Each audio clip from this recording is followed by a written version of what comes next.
J'aimerais bien tout contrôler, savoir de quoi demain sera fait. À chaque rencontre, à chaque instant, maîtriser le cours du temps. Mais pourtant, à chaque fois que la vie me joue un de ses tours, je me dis que sans cela, ça serait bien triste tous les jours. C'est ma vie quand je pleure, quand je ris. C'est ma vie, des rencontres, des adieux aussi. C'est ma vie comme le jour appelle la nuit. C'est la vie qui s'achève sans préavis. Donc, si Hamid, si tu devais te présenter brièvement, qu'est-ce que tu nous dirais sur toi? Hamid El Hadri, né à Chefchaouen, grandi à Tanger, Marocain pur, qui aime le Maroc, qui aime la vie. La musique, c'est depuis mon enfance. Je pense que j'ai écouté de la musique quand j'étais dans le ventre de ma mère, parce que ma mère, elle chantait quand j'étais enfant. Tu as été un jour finaliste de la Star Academy Maghreb. Qu'est-ce que cette expérience t'a apporté personnellement et professionnellement? Personnellement, ça m'a vraiment euh, touché dans le sens où j'ai vécu avec 13 Maghrébins dans la même maison. J'ai découvert la musique maghrébine et j'ai découvert les Maghrébins, comment ils sont. Donc, mes amis algériens, tunisiens, libyens, on a passé de très bons moments ensemble. Euh, et on a vraiment vécu ce qui est le grand Maghreb. Donc, côté professionnel, Oui. côté professionnel, j'ai gagné la notoriété. Donc, c'est comme on dit que on brûle les étapes où quelqu'un veut faire de la musique, veut faire une carrière dans l'art ou dans la musique, il doit attendre beaucoup d'années pour être connu par un grand nombre de publics. Par contre, quand tu fais la Starac, dès le premier jour, tu as la notoriété, tu es connu par tout le monde. Avant Tu même es, de sortir, c'est bon, tu as déjà gagné toute ta... avant même de sortir, tu es déjà connu, tu es aimé, et les gens attendent ce que tu vas faire. Le bémol, c'est que quand tu fais une Starac, c'est que tu signes un contrat que tu ne peux rien faire pendant 4 ans ou 5 ans. Et ces 4 ans ou 5 ans, quand ils passent, les gens, ils t'ont déjà oublié. Mais vraiment, j'ai appris beaucoup de choses côté comment prendre la parole, comment prendre le micro, comment chanter. Et j'ai côtoyé des stars de la musique maghrébine et la musique arabe. J'ai appris beaucoup de choses de mes collègues et de mes profs et de l'expérience que j'ai vécue à la Starac. C'est génial. Pendant ta carrière, tu as fait partie de plusieurs groupes, dont Mazagan. Qu'est-ce qui différencie l'expérience en groupe de la carrière, solo? Il y a une très grande différence et je peux dire que dans la carrière, être dans un groupe, c'est difficile. C'est plus difficile que le faire en solo. Parce que quand on est en groupe, chacun il a son ego, chacun il a ses préférences. Il faut savoir gérer les relations avec les autres membres du groupe. Des fois, il y a des problèmes de goût musical, des fois, il y a des problèmes d'argent. Euh, c'est pas évident. Mais ce qui est beau dans un groupe, c'est tous les moments vécus quand on est avec les amis. C'est les moments qu'on vit ensemble, quand on part en voyage pour faire un concert, tous les moments avant le concert, après le concert, les moments d'amitié, les moments d'amour. Moi, je veux retenir plutôt Cette expérience cette humaine. expérience humaine et surtout, et seulement, les moments d'amour et les moments d'amitié. Et du coup, pour ta carrière, solo, c'est un peu plus de liberté, si on peut dire, Dans une carrière solo, c'est toi qui décides, donc il y a pas de clash avec les autres. Tu prends tes décisions, tu l'assumes et, et tu fais le travail que tu penses que tu dois faire sans que personne n'intervienne. Et c'est pour cela que c'est plus facile d'être en solo. on dit souvent que ce qui ne nous tue pas nous rend plus forts. et tu Ouais. as traversé une longue épreuve, avec, le cancer. Qu'est-ce que tu retiens de la maladie? Ouais, je pense que ce proverbe, il s'applique vraiment sur mon cas parce que oui, j'étais à comme ça de mourir et finalement, alhamdoulilah, Rabbi shafani et je suis revenu encore plus fort qu'avant, mieux. En comme personne, je suis beaucoup mieux qu'avant. J'ai gagné beaucoup de maturité, beaucoup de connexion avec Dieu et c'est le plus important dans la vie. Ça n'a pas de prix. Ouais. Peu après la découverte de ta maladie, tu avais sorti Koul Chi Allah. Était-ce un moyen de relativiser? Kul Shay'in Allah, c'était un titre que je devais sortir pour parler de mon expérience et du vécu, de ce que j'ai vécu et de ce que j'ai vu. Et c'est aussi un message, à tous mes fans, pour leur dire qu'il faut accepter ce qui nous arrive. Heu, Tout est dans la main de Dieu et on ne peut pas changer le destin. Par contre, il faut se lever et se battre, quand on a un problème, quand on tombe. Il ne faut pas lâcher, il ne faut pas avoir peur. Donc c'était, vraiment un message aussi pour dire merci à Dieu de m'avoir sauvé. Généralement, on ne fait pas les interviews avec artistes sans écouter un peu, de chant, donc est-ce qu'il y a moyen de nous chanter un petit extrait de Koul Chi Allah tant qu'on en parle?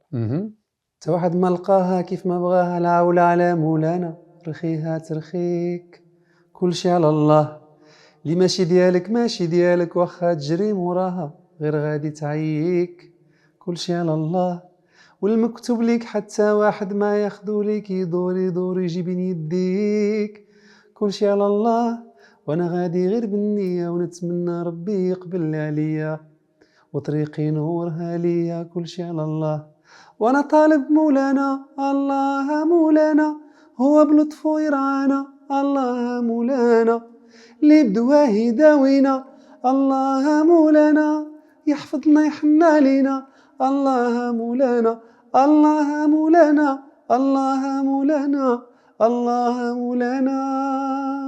Ça fait toujours quelque chose d'entendre des paroles comme ça en live, tabarakallah alik.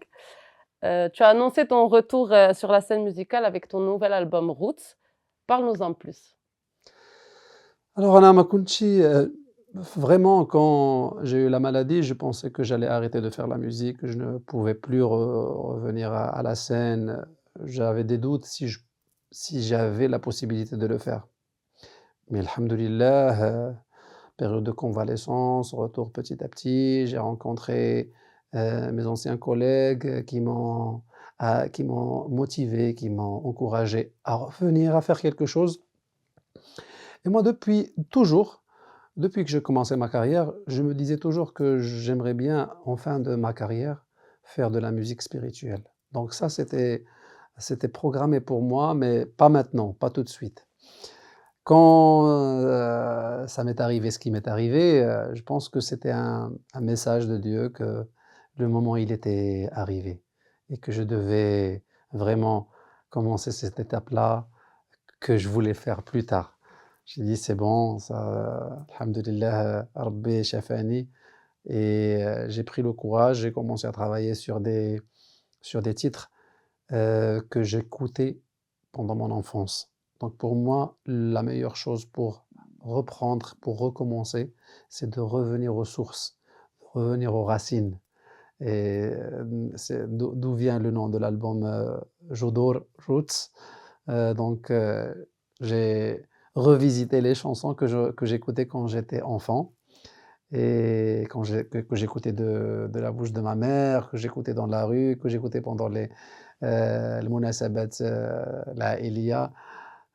J'ai commencé à travailler petit à petit, jusqu'à ce que j'ai fini l'album, avec 10 chansons, tous inspirées, du patrimoine marocain et arrangées, réarrangées par, l'arrangeur, Simon Mouatassim, pour donner ce que ça a donné.